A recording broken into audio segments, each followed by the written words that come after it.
Okay there, singing world. This video will offer Italian pronunciation help for the aria Ombra mai by Handel. We will explore the tips and tricks to help you sing your aria without accent and also discuss the proper open and closed vowels and other non-phonetic things such as phrasal doubling and assimilation. Before we do that, please direct your attention to the description of this video below. There are various links to my websites, my Facebook fan page. Please give me a visit and a like if you have a moment.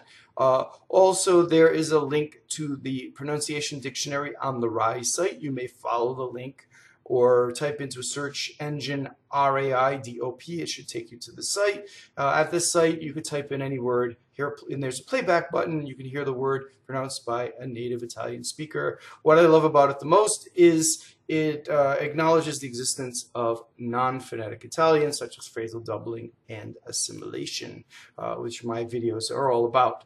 Also, in the description box, you will see that I've written out the whole text for you with the things that are not phonetic in IPA. And you'll see the open and closed vowels and phrasal doublings and assimilations. And we're going to go through this both line by line and word by word. So please follow along as we do this. Let's go through it first line by line, then we'll dissect it word by word. Okay, here we go. Frondi, tɛnere e belle, del mio platano amato, per voi risplenda il fato, tuoni, lampi e pprocɛlle, non voltragino mai la cara pace, né giunga a profanarvi Austro rapace.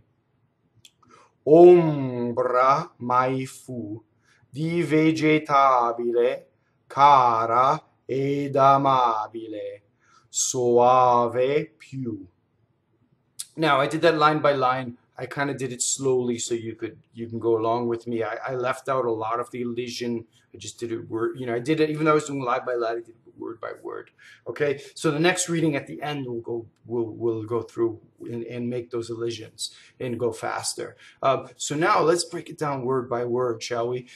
So what I'd like to do with you is go through a lot of the common mistakes I hear in each word and go through it almost letter by letter. Okay, so the first word is Frondi.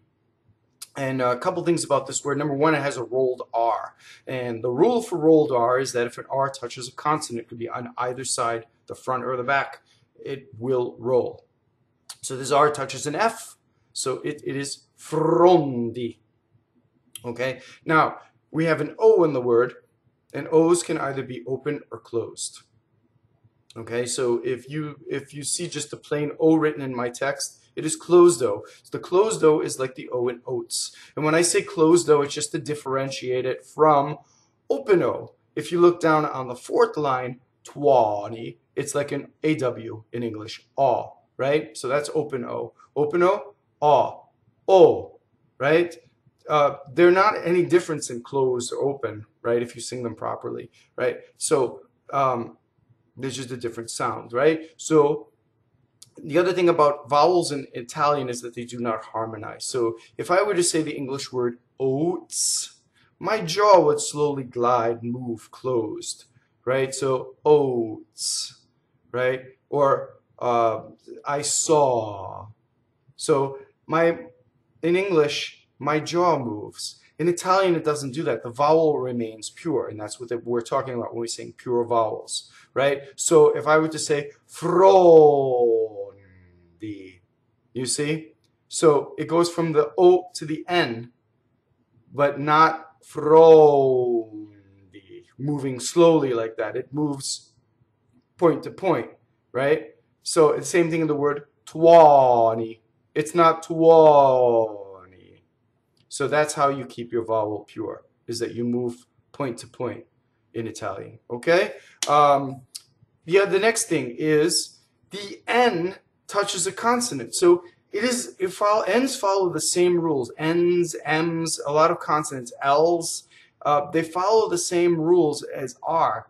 By it touching a consonant, it actually doubles, right? So if I say Frondi, the N in slow motion. I'm saying the word in slow motion, but it is an right? Frondi.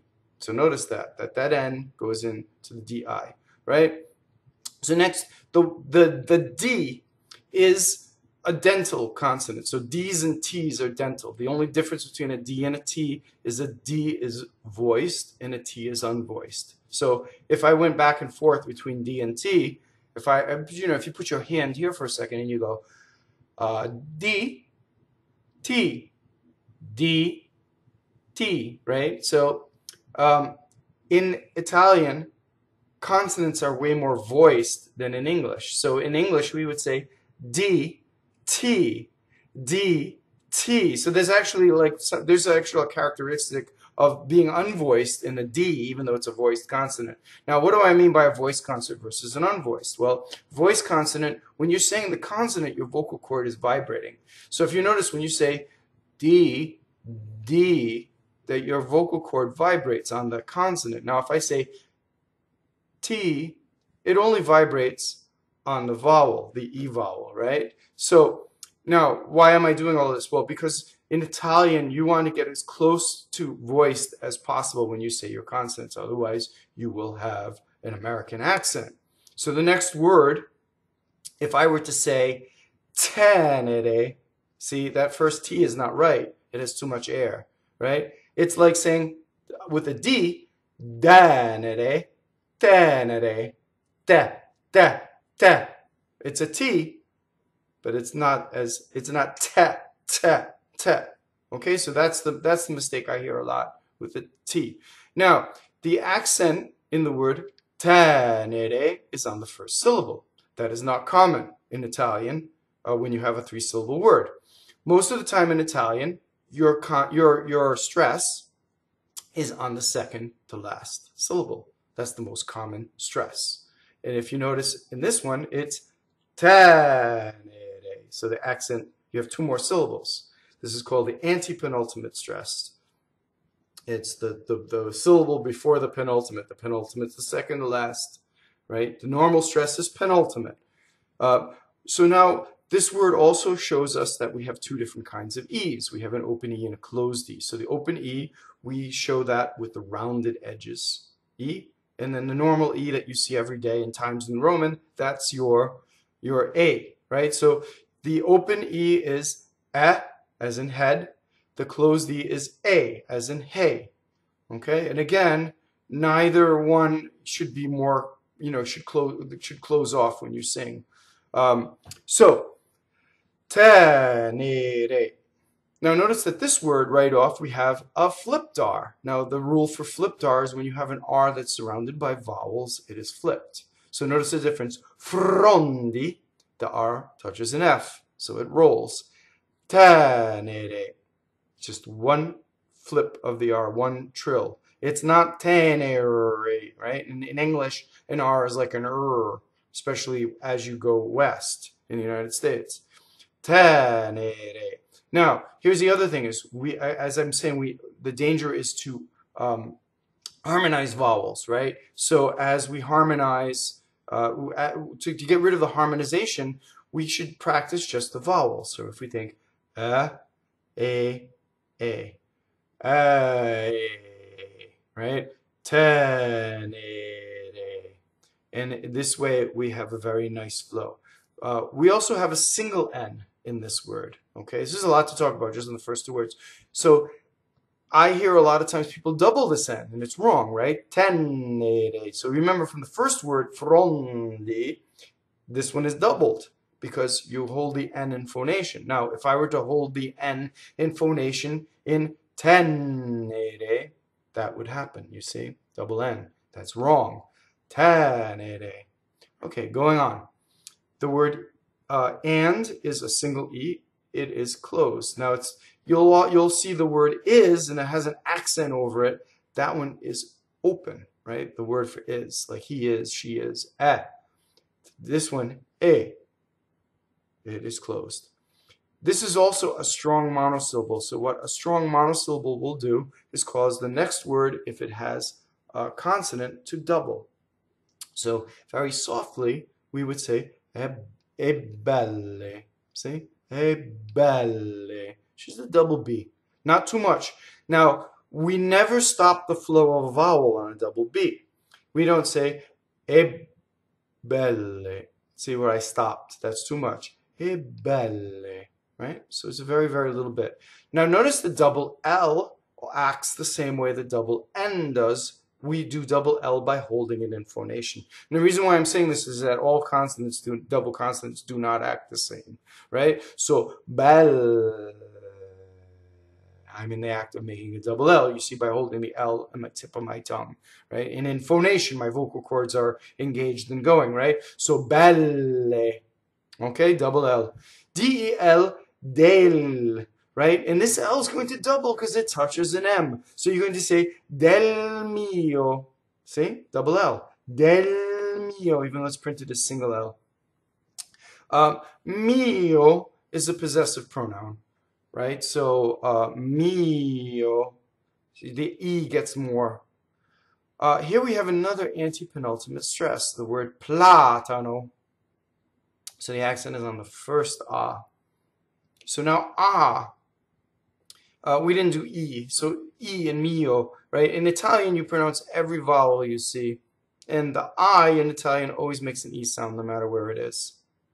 It's a phonetic vowel, right? And A is also a phonetic vowel, and U is a phonetic vowel. So A is always A, no matter where it is. So platano, A. We have a tendency to do right? We say America. We tend to neutralize them. So we don't want to be platano. All A's are equal. Notice that this word also has all single consonants, right? Platano, right? Not platano.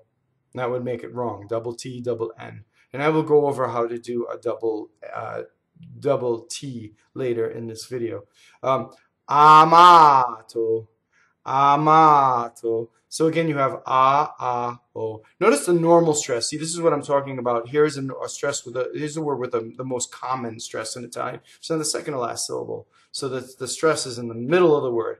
Amato. Notice also that there are all single consonants in this word too, right? So I could double the consonants, amato, and that'd be wrong, right? So I did double M, double T.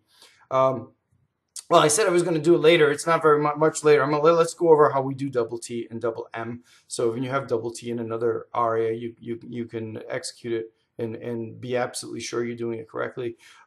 So double M, we already went over. It's like double N, right? So we say and hold the M in phonation, right? So there's a mistake I hear a lot in this word. And then doubling the T, you have to go up to the T and not say it and then stop. Amato. And we seem to do that very, very easily when it's not doubled as Americans, right? Amato. Wrong, right? Amato. See, wow. It has the same feeling, right? A vowel, vowel, vowel, right? So even if you do it very softly, amato, it's still double T if you stop, right? If you have to practice first, amato,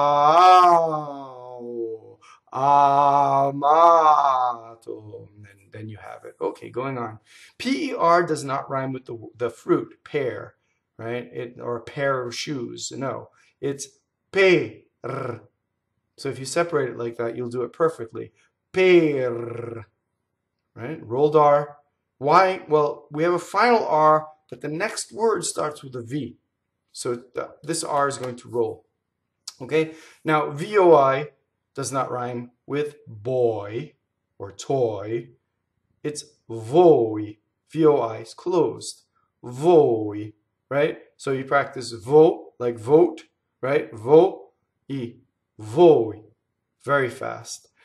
This R will flip because the end of voi has a vowel and then the next thing is an E. So it's surrounded by vowels. So you'd say per voi risplɛnda. Okay, does that make sense? So flipped R, even though the R in per is rolled. So now we have risplɛnda. We have an open E and an N that doubles going into the D because it's touching the D. Now we also have an S. And S's are very dangerous in when you're singing in the theater. If I were to speak, I could put the S where I wanted. Risplɛnda. You see, it doesn't matter, right? When you have 3 notes and you're singing very carefully, a lot of times those 3 notes will be a lot slower than speech. So you would have to sing risplɛnda. You'd have to separate your syllables very, very carefully. Notice how that's separated. The first note is ri, second note is splä, third note is nda. Okay? So risplɛnda. I is always il, fato, right? No double T. Double T would be fato, made in Italian. Fato. So where's the stress when it's single T? Is on the ah. Ow, right? Ow. Fato. That's another good way to get rid of your doubles. Okay, next word, we have an open O. Tuɔni. U-A-E. Tuɔni. A lot of times you'll see this written out with a W, right? And that's dangerous because we say, well, down here. Well, hello, my name is Bob, right? Well. In Italian would say, well. Ooh, say, the W in Italian starts from, there isn't a W, first of all, but if they were speaking English and they say a W, it would start from an U, right? U, tuɔni, and that's why we have it. Now, you're not going to say tuɔni, that's too much, right? But you start from the U position. Tuɔni. My point for all of this is that you need to start high enough in your palate. Lampi. Again, the M going into the P, right? Here's our word A again, and notice how we have a double P. And how do we make a double P? We go up to the P and we don't say it. Watch. Pprocɛlle. Right? See? So I say I go up to the P, I don't say it, and then I say it. Pprocɛlle. Now notice the characteristic of P. If we think about voiced plosive is a B, right? So pro, bro, pro, not pro, not with a puff of air going through it, right? So it's as close to B as you can make it, and then right where it becomes P and it's unvoiced, that's the Italian one. Pprocɛlle. So we have an open E on the stress, and we have a double L. So now let's talk about the rules for open and closed. These I get asked all the time, right? Well, anything that is on the unstressed syllable in Italian, E or O, is going to be closed, right? So 100%. So you look through this aria, find something that's on an unstressed syllable that's an open vowel. No, right? So now your teachers may have you avoid singing really closed vowels. That's fine. We have to hear that it's an A, right? The audience has to hear that it's an A vowel. We have to understand it's closed on the unstressed. Then now the stressed it can be either open or closed, right? So the only thing you have to worry about are the stressed vowels. So that's the good news. The bad news is that there's no rule, so you have to memorize every word. So you can see, like the very first word, the stressed vowel is the O, but it's closed. And in this word, pprocɛlle, the stressed vowel is open, right? So that's the one that's interchangeable.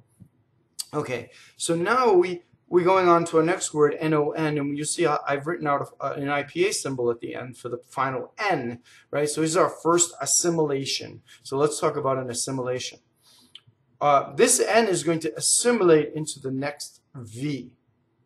Okay, so if we're going to say a V or an F, those are our fricatives, right? So we make a fricative by our bottom lip touching our top teeth. So if I'm going to say vo, see, voltraggino, right? My bottom lip touches my top teeth. Or franto, right? So again, to make the F is just the unvoiced version of the V. So how does this affect the N? Well, if I'm going to say non vo, what happens? Well, the N never goes into the tip of my tongue and in my mouth. And when Italian speaks this, Italian will say it so fast that the N actually ends up on the bottom lip and assimilates into the V. It almost disappears. Okay, so if I were to do it in slow motion, non vol, right? Now, what I just did, you can't do when you sing because it's too exaggerated, it's too held. It doesn't hold in phonation. It's actually a single consonant, right? I'm just doing it for the purpose of showing you the position, right? So again, in slow motion, non voltragino. Now, when it's spoken properly, no one notices it. It goes by like this. Non voltragino mai. See? Did you see what happened? It went by so fast. It kept the legato, right? Non voltragino mai, right? Okay, so now what if I were to make an N in my mouth, which I hear a lot of singers doing, even Italians, they start to read, they see N-O-N, they put an N in. They don't speak it this way, right? So this is what would happen. You would sing non voltra. See what happens? So I'm trying to sing legato. My N is made with the tip, but now I have to make a V. So that my bottom lip starts to come up to make the V, but my tongue has to release. Meanwhile, I'm trying to make legato. So I have a vowel on nothing, right? It's a shadow vowel. What's called a shadow vowel. So I go non vol. Right, and you hear that when an Italian speaks English, right? The stereotypical Italian accent, right? The shut up or you face. It's full of shadow vowels, and it has to do with that, the trying to reconcile English with Italian, where there are just too many consonants together for an Italian, right? So non voltragino mai. Okay, so there's your assimilation. It's the only assimilation in this aria. There are actually 2 or 3, or actually 4 N assimilations. We only have 1 in this aria. So okay, so enough of that. So voltragino, the third person plural verb always has a strange stress, right? I speak, io parlo, they speak, parlano. See, so the accent is always on the ah, and then you end up with often anti-penultimate stress. So voltragino. So the DG in this case is like a, I mean the double G is like a DG, right? Voltragino. Tragino. Okay, so you stop on the D and then you say another D. And in no way do you stop phonation, right? But it's very gentle. Voltragino. Notice that the L in this word touches the T, so it's legato, right? And then the N is single N, surrounded by vowels. This does not, the next word, M-A-I, is ma-I, mai, mai. It doesn't rhyme with M-Y in English, my, like that's my car, right? Is that your dog? Yes, that's my dog. No, it's my, I, la, L-A. And this is a weak monosyllable, right? So there are weak monosyllables and there are strong monosyllables. So a lot of people will, something about Americans love to double the next consonant after the word la, and it's incorrect. It's la cara, right? It's not la cara, right? La cara pace. So this is a great thing for all single consonants, okay? So notice that the CE is soft, because E is E, so CE, che. To make it K is CHE. Going on, ne does a double G. Ne giunga. Ne giunga. I'm sorry, ne giunga. Ne giunga. In this case, the GA is hard. Ne giunga. And then a is a strong monosyllable. So notice I have double P. Pprofanarvi. Both R's are legal to roll in this, so roll, roll, roll, right? So the first R has the P on one side, the second R has the V on the other side. Next word, Austro. I did that in slow motion because you have to go all the way to the A, you have to go all the way to the U. Austro, right? It doesn't rhyme with it. It's not the same thing as saying, oh, you hurt me in English. Ow, right? Ow. Austro, rapace. So there are a lot of single consonant words. Okay, so we are now to the aria section. Ombra. So we have a rolled R. It touches the B. The M is held in phonation because it's going into the B. The O is closed. MAI, again, is ma-e, ah-e. It doesn't rhyme with, well, it's not like my, like that's my car, M-Y. Mai, fu. So in U in Italian is always U. D is a weak monosyllable, does not double. Although the preposition of. Vegetabile. So notice how my E and O rule works here.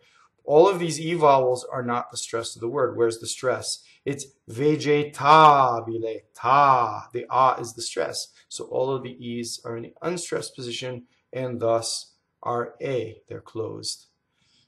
Notice the single L.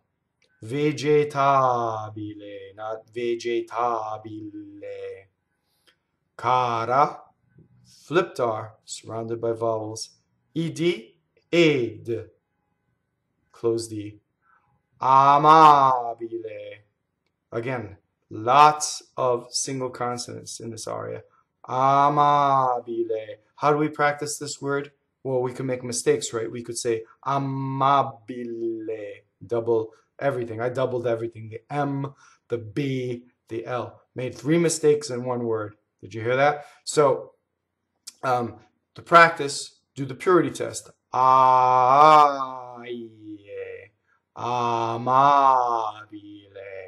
Right? And then nice long vowels and sharp consonants, but not doubled. Soave. Soave. So you have that an O, closed O, an A, and an A. You can practice O, A, A. O-I. And then pew. So in this case, this is a disappearing semivowel, the I, right? And it's just there to make a Y sound. However, one caveat, right? When we say a Y in English, like, or a glide, like the word cute, right? Or acute, it's down here. It's not from the E position. The Italian Y sound, that glide that we need, is as if you were to say P-U, right? Now, you're not going to form the vowel fully, that's why it's a semivowel. But if you think E-U, P-U, it's way there. It's not here, like as in English. P-U. It's not there. It's E, P-U. Okay, so I hope that that helps you with the formation of P-U. It's up there. So now let's go through the whole thing, and I'm just going to align everything and do it with the nice, try to make a nice flow with the poetry. Here we go. Frondi tɛnere e belle del mio platano amato, per voi risplenda il fato, Tuɔni, lampi e pprocɛlle non voltragino mai la carapace, né giunga a profanarvi Austro rapace. Ombra mai fu di vegetabile, cara ed amabile, Soave più. Thank you so much for watching. Please comment, please like the video, and as always, we'll see you at the opera.